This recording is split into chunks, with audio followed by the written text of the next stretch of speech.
As physicians, I think sometimes we forget our mission. Every day I come to work and I want to be able to heal someone. And that may sound like a grandiose comment, but it really isn't. I was watching a video, a movie called The Shift by Wayne Dyer. What he talked about is in the morning of our life, we oftentimes are very enamored with ambition, pushing, getting more money, accumulating more toys, making sure that we have a good reputation, have more respect. And I think that as we go into the afternoon of our life, and that doesn't have to be 80 years old, it can be almost any age, we start to realize what really gives meaning to our life is exactly that, is to try to help others, serve others. And to me, it's not just a platitude. I really believe that it's one of my life's mission on a daily basis. The thing I want to talk today about is a different type of healing that you may be unaccustomed to. As a surgeon, we oftentimes think about a wound healing, a physical wound healing, but I'm going to talk today about healing of the mind. And the healing of the mind can be almost as important, or sometimes much, much more important than healing of the body. It begins with our intention. It begins with where we want to be. The story is I worked on a young lady yesterday who came from another state that had a scar on her forehead that was very, very difficult for her to bear. She already had a scar revision, and during the consultation with her, she started to cry. And I realized at that point what was going to be as important is to fix the physical scar as I was going to fix the emotional scar. And I knew that I've sort of predicted in the future where I would have to work with her, which was after her scar revision, she may go through the same feelings again, relive the experience with a previous surgeon who may have not been as caring or whatever it may be. And I just didn't want her to go through that longer, protracted recovery time and look at this and go, I'm going through this again. I can't believe it. I feel terrible. This is horrible. I can't believe this. This is terrible. As you heard from my other video, that when all freedoms are taken away from you, you only have one freedom left, which is your attitude. And your attitude can do a lot. And the quote is from Viktor Frankl, who, as you may have remembered in another video, he survived the concentration camp. And he saw people around him dying. He saw his mother, his brother, his father, everyone die in front of him. The question is why?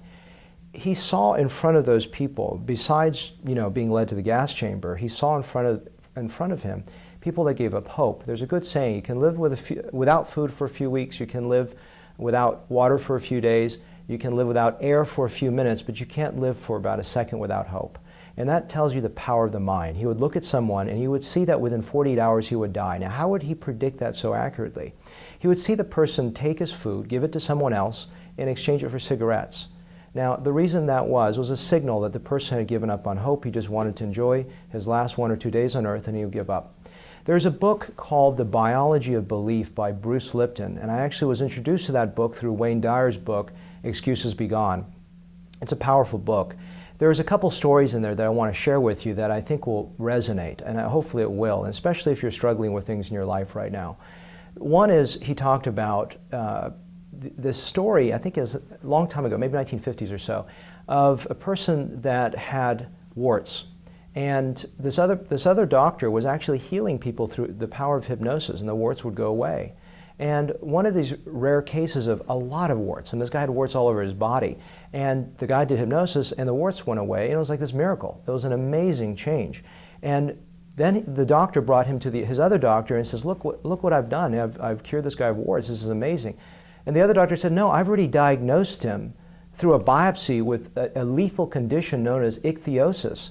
And he says, what? Ichthyosis? I was just curing warts. But the problem is, it wasn't warts, it was ichthyosis. This guy was supposed to die, but he lived for a long life. And then this doctor that was performing these hypnoses on people with warts, he went to start treating people with ichthyosis because all these people would fly into him to treat ichthyosis. But he couldn't cure another case. It was all over after that one case. Because at that point he didn't believe, and the patient didn't believe. No one believed that he was going to cure anything. And he said, I started to act. I just was acting and role-playing and thinking that I was actually going to cure these things, but I didn't really believe it anymore.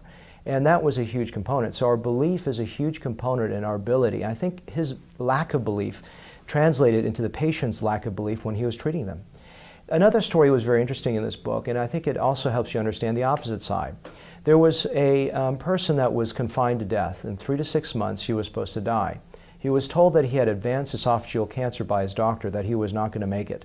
And interestingly enough, he died within 3 to 6 months, just as predicted. During the time of autopsy, they went in there and they found that he actually had he had cancer, but it wasn't advanced. It actually was in remission. There was only 2 or 3 drops of cancer in his body. So what killed him was not the cancer, but his belief that he was going to die because he was told that. And I truly believe that our mind can truly affect the way our body heals.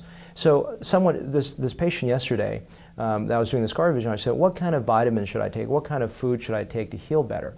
And I said, first of all, yes, good diet is going to help you heal. You have a horrible, fast food every single, three times a day. It may not necessarily help you heal as much as if you take enough ascorbic acid and various other healing vitamins. But what's the most powerful vitamin is something in your mind. If your mind believes this is going to tear open and not heal well, it will happen. It's almost a self-fulfilling prophecy. So what's a very huge component to what I do on a daily basis with my patients is not just heal the body, but work to heal the mind with my staff, with everyone around me. I think it's so important that, if we can bring meaning to our lives is to bring healing to someone else. You don't have to be a physician to do this. You can see everything I've just told you right now. It doesn't require a medical license to do this. And I think it's important that when we work with a patient or with another individual, client, even yourself, you work so in a holistic fashion to help that person heal. So how do you do this? Part of the thing that's really important is changing your beliefs. If you don't change your beliefs, you're scotch taping everything. I believe that the power of positive thinking is a fraud. Because if we simply force ourselves to believe something and we don't truly believe it, we don't really change. And that's something that is not what I'm talking about.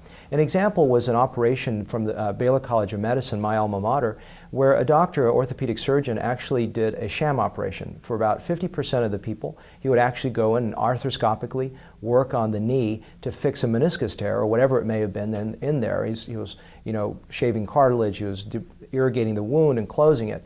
And another 50%, a large number of patients, all he would do is he was behind the drapes, make the incision, spray some water in the air, spend the same amount of time he would with the other patients, go in there and just close it.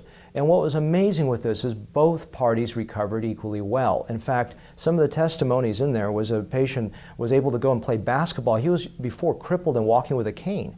And why was that? Is it the placebo effect? Well, yeah, it is the placebo effect. But the placebo effect means our mind has a tremendous ability to tell us what we want to hear.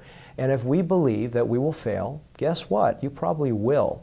And if you believe that you will heal, you probably will. And our frustrations are a major component, and our mind toward healing is powerful. So my patients who are going through a recovery phase, I really want to be able to be there for you in a holistic fashion so that I don't just discount your emotions. Emotions are real. I think that our attitudes are real. Our mind is real. What we think is real. And I really want to be there for you, not only just from the body perspective, but also to help heal your mind. And one more thing to think about is the best time to do it is before you go to sleep. Remember that we have about 6 to 8 hours as we sleep to work with our subconscious. There's a series I did, both a video and as well as a written blog on Maxwell Maltz. I talked about the power of intention, and I talked about our subconscious drive. Oftentimes, we can only hold one thought in our mind. Even if we multitask, we hold 3 or 4 thoughts in our mind at one time and we jump between them. But our subconscious mind has a powerful ability for us to heal.